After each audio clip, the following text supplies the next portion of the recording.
All right, we need to get into this one today. Kevin Garnett has taken issue with something Victor Wembanyama did at the conclusion of the Oklahoma City and San Antonio Spurs series.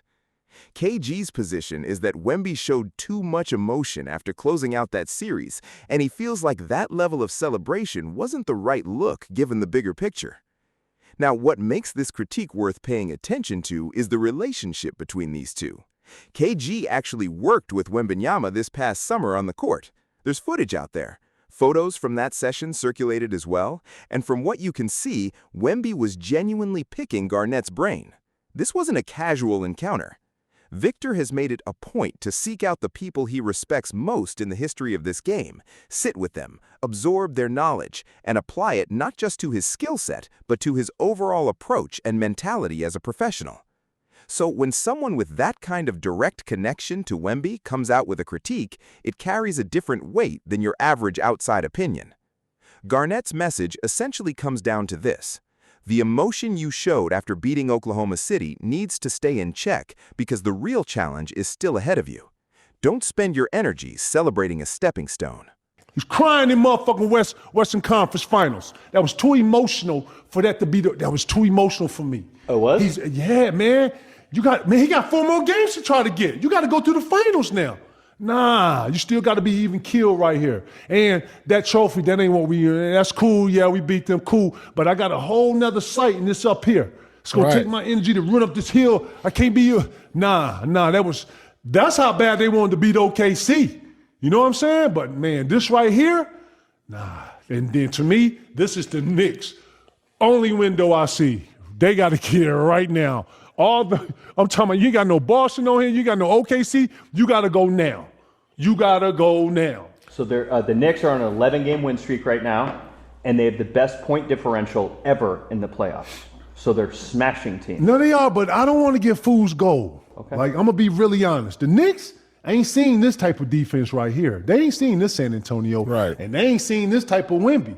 I gotta take my glasses off. This was a different. This is a different Wemby, goddammit. From 2 months ago. This is a different Wemby. First playoff appearance for Wemby. Listen, bro, are you watching how Castle, Vassell, how all the guards are guarding? Yeah. The guards they got somebody for Brunson. Cassell, bro, he the red-nosed pit. He bullet. He bullet. Run around the neighborhood like, oh shit, they go bullet. Like this ain't, I don't, so I'm gonna say this to Pete because he'll understand this. I don't want to call this fool's gold, but man, them Philly and Cleveland, Right. they not this right here. Nobody's quitting nothing. Nigga, nobody's quitting nothing in this series. You hear me? Right. Boy, San Antonio is that little kid who ready to fight and his eyes is watered. And Lord, you ever get into it with the nigga who he mad so much that he, yeah, man. I don't think the Knicks have seen this Tasmanian devil. Right. I haven't seen a team do that to OKC.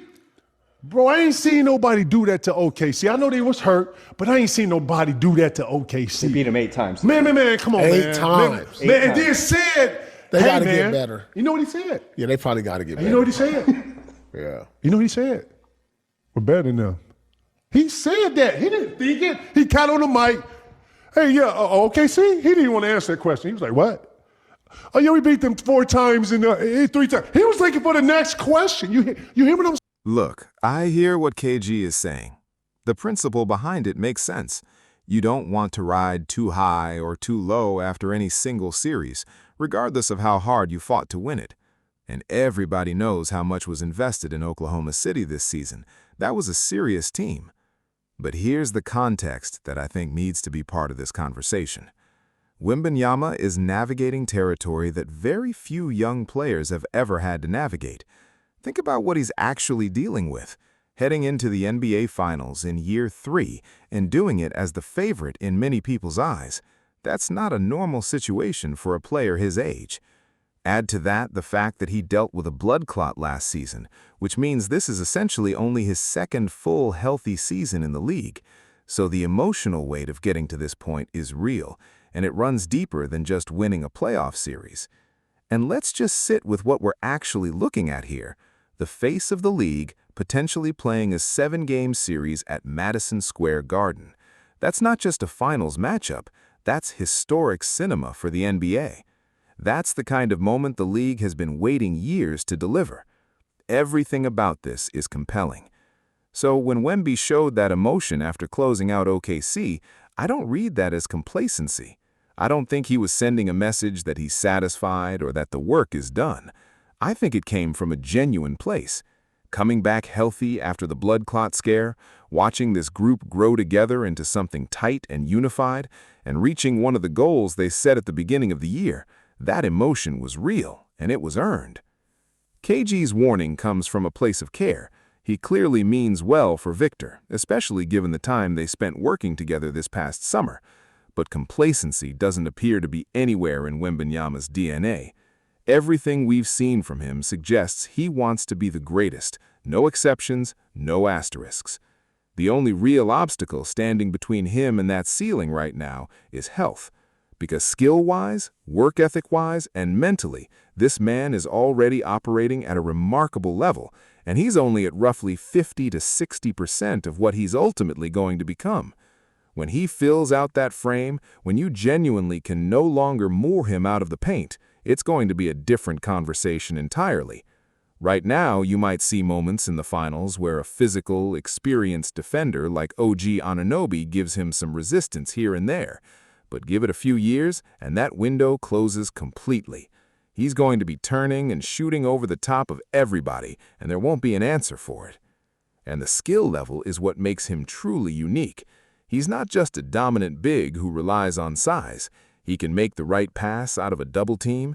He shoots 85% from the foul line, which means the hack-a-Wemby strategy that teams might consider against other big men simply won't work. He reads the defensive end with a level of discipline and awareness that you rarely see from someone his age. And he can knock down the three. There is genuinely no spot on the floor where you can hide from him. There's a story Jamal Crawford told that really stuck with me. Apparently, when Kevin Durant was working someone out and the idea came up to bring Wembanyama into that session, Victor declined. His reasoning was simple and direct. I can't work out with someone I haven't beaten in the postseason yet. He didn't want anyone on the other side of the bracket seeing what he'd added to his game during the offseason.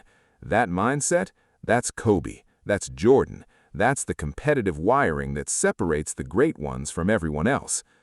But what makes Wembanyama different from even those comparisons is that he possesses physical and skill attributes that genuinely have no historical precedent.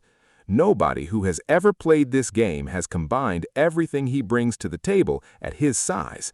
I'm thrilled he's in this league. He is one of one. Basketball fans around the world have been waiting for a player like this for a long time, and here he is. I hope he stays